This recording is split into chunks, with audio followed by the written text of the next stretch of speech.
Hola, buenos días. Soy Carolina Richards, becada de Medicina de Urgencia. El día de hoy vamos a hablar un poco sobre la reanimación de adultos mayores con shock hemorrágico. Como introducción, tenemos que los adultos mayores de 65 años son el grupo de mayor crecimiento demográfico. Se vio que en el año 2000 teníamos un pic, como lo pueden ver ahí, de 79 años y aumentó hasta 84 años. Este grupo de mayores de 65 años representaron más de la mitad de los pacientes con trauma en la última década. Su causa de muerte fue la hemorragia, que sigue siendo una de las principales causas de mortalidad, pero que puede ser reversible, prevenible. Y el mecanismo por el cual estos pacientes presentaban este choque hemorrágico era más que todo por el mecanismo de lesión, que es las caídas. Entonces el adulto mayor no muere solo por la lesión, sino por la pérdida en las reservas.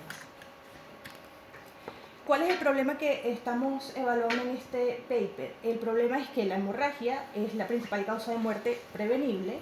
Existe escasa evidencia de la reanimación en la población geriátrica y los objetivos fueron evaluar las estrategias de reanimación, el manejo de la coagulopatía, cómo es el triaje hemodinámico de estos tipos de pacientes y el impacto del tiempo de intervención. Dentro de la metodología fue una revisión narrativa estructurada que utilizó la metodología de Scoping Review para mapear la evidencia disponible sobre la reanimación en este tipo de pacientes, utilizando 380 papers, estudios, 120 textos que fueron completos, 45 estudios incluidos, en donde 14 eran de reanimación, 14 eran para el tiempo y el triaje, de la fragilidad, la fisiología y 7 para la estudios de coagulopatías. ¿Por qué el trauma geriátrico es distinto? Como nos ha dicho siempre la doc Áviles,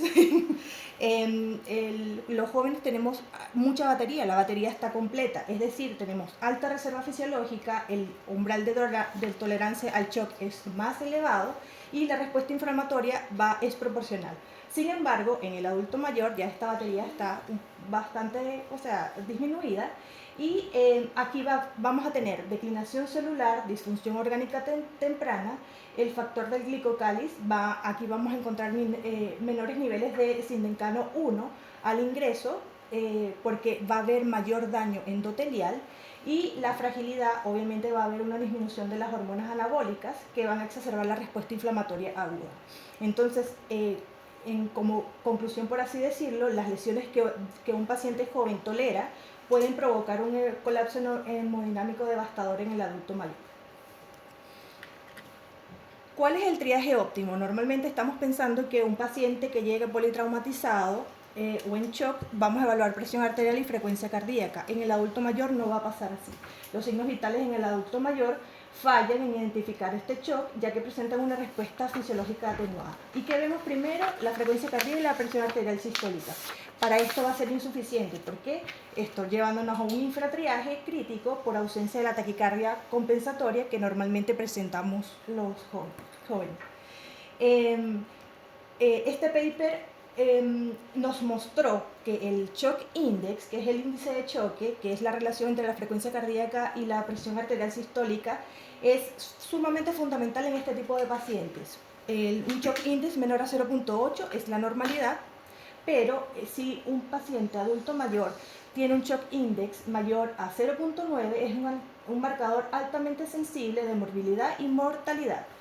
Y en los jóvenes el umbral mayor a 1, y esto nos da un criterio o una alarma para activar el protocolo de transfusión masiva. ¿Cómo hablamos del protocolo de transfusión masiva? Hay escalas para definir a qué pacientes le voy a activar este protocolo. Normalmente conocemos o usamos el ABC Score, en donde evaluamos la presión arterial que sea menor de 90, el heart score, la frecuencia cardíaca que es mayor de 120, un FAS positivo y una lesión penetrante. Esto es como en los jóvenes lo que más usamos. Sin embargo, se vio en este paper que la evaluación revisada de sangrado y transfusión, que es el RAP, es mayor, tiene mayor sensibilidad, un 78%, y una especificidad de 91%, y supera significativamente el score ABC. ¿Para qué?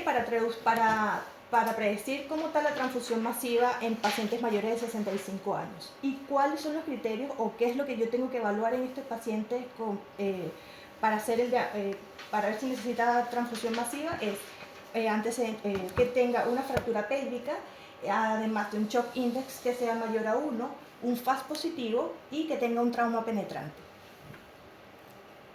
Ya. ¿Cuál es la importancia del factor tiempo en la reanimación? Este paper nos demuestra que si nos tardamos o cada minuto en que no activamos el protocolo o que se tarde en llegar el cooler con los hemoderivados, va a aumentar la mortalidad. Aumenta la mortalidad en las 24 horas y aumenta la mortalidad del 5%, en 2%, y 5% la mortalidad en los 30 días. Es decir, los registros muestran que los adultos mayores reciben intervenciones en tiempo crítico significativamente más tarde que los jóvenes. Entonces, la activación temprana del protocolo de transfusión masiva iguala las tasas de mortalidad con la población jóvenes, y la edad no justifica que retrasemos la activación de este protocolo.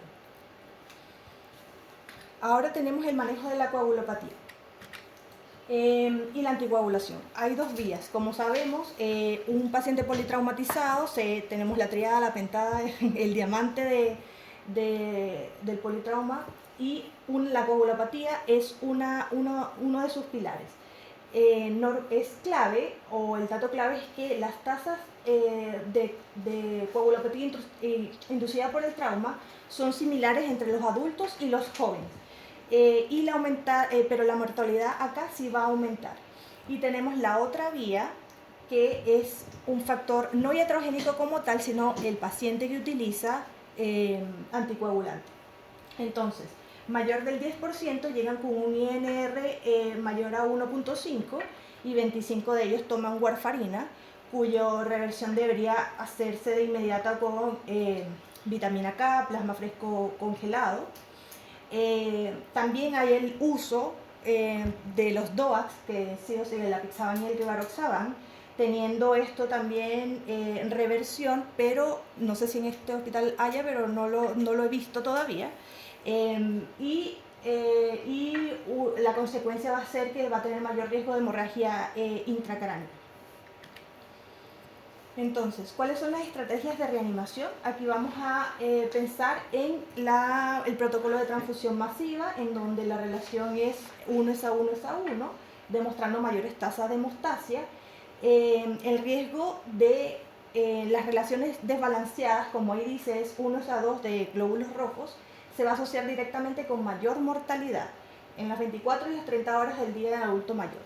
Hay evidencia que es el Trial PROC, en donde fue un estudio bastante grande, aproximadamente 3.000 pacientes, dividieron dos grupos, unos con la administración del protocolo 1 es a 1 es a 1 versus 1 es a 1 es a 2, y esto demostró que el 1 es a 1 es a 1 presentó menor muerte por exsanguinación usando esta relación, y había algo importante, que la brecha o este estudio solo estaba medido con pacientes que tenían 34 años.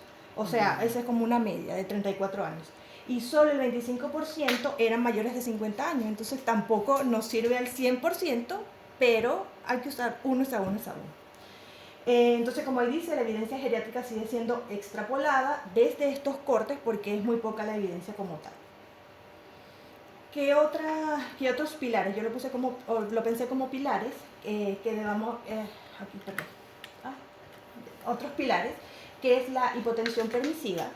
Es importante mantener la presión controlada para evitar romper los coágulos que podrían estar inestables, pero aquí tenemos que tener en cuenta que no todo paciente tenemos que dejarle hipotensión permisiva, porque si tiene alteración cardíaca, enfermedad coronaria o un traumatismo craneoencefálico, no le podemos bajar la presión, no podemos tener hipotensión permisiva.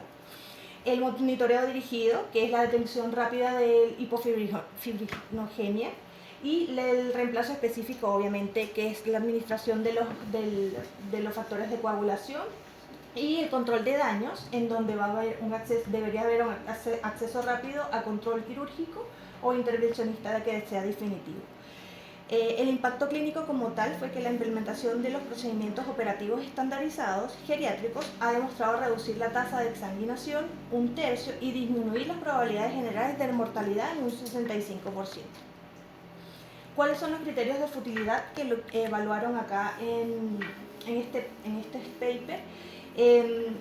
Un paciente con toracotomía de reanimación que tiene una supervivencia del 0% en mayores de 60 años con un trauma contuso, transfusión masiva extrema, el uso de más de 40 unidades de glóbulos rojos igual en pacientes mayores de 65 años, y en los superancianos les decía que era un paciente entre 85 y 90 años que hayan tenido un PCR o una parada cardiorrespiratoria prehospitalaria con episodios de hipotensión, presión arterial, con un menor de 50 milímetros de mercurio. Entonces, la decisión para detener la reanimación, por así decirlo, es debemos integrar la fisiología, la fragilidad, la calidad de vida y la probabilidad de recuperación del paciente. Y aquí, ¿cómo lo podemos evaluar? Con los criterios de STOP, que es la suspensión de transfusión u otros procedimientos, en donde vemos si el paciente presenta una presión arterial sistólica al ingreso menor de 90, cómo están los niveles de lactato, que es mayor de 5, los porcentajes de lisis a los 30 minutos, esto es con el tromboelastograma, que en algunos hospitales podrían encontrarlos. Si es mayor de 3%, el Glasgow debería, si está menor de 5, y el retorno a la circulación espontánea si el paciente no presenta el ROS tras 15 minutos de RCP. Si cumplimos con todos estos criterios, ya se debe considerar la suspensión de transfusiones o algún otro procedimiento. Y como conclusiones del autor, se tiene que la presentación con hipotensión en adulto mayor exige reanimación agresiva de forma inmediata y no es inherente fútil. Si la transfusión balanceada, que sea 1 es a 1 es a 1, es la estrategia con mejor evidencia extrapolable para mitigar la mortalidad. Los protocolos guiados por metas y la corrección temprana del fibrinógeno son imperativos para optimizar los resultados, y es urgente definir y unificar los consensos de futilidad clínica específicos para la edad, evitando intervenciones extremas sin beneficio. ¿Y qué nos podemos llevar para la casa? Como lo puse más fácil, es como identificación proactiva utilizando el Shock Index y el RAP Score como disparadores de la reanimación masiva del protocolo, velocidad de ejecución, es decir, activar este protocolo sin demora, ya que sabemos que cada minuto nos aumenta la mortalidad al 2% o 5% dependiendo, y la especialización del sistema, que igual necesitamos tener un servicio de urgencia, yo lo digo por mi parte, en donde tengamos claro que existen estos pacientes y que no debemos reanimarlos como reanimamos a un paciente joven.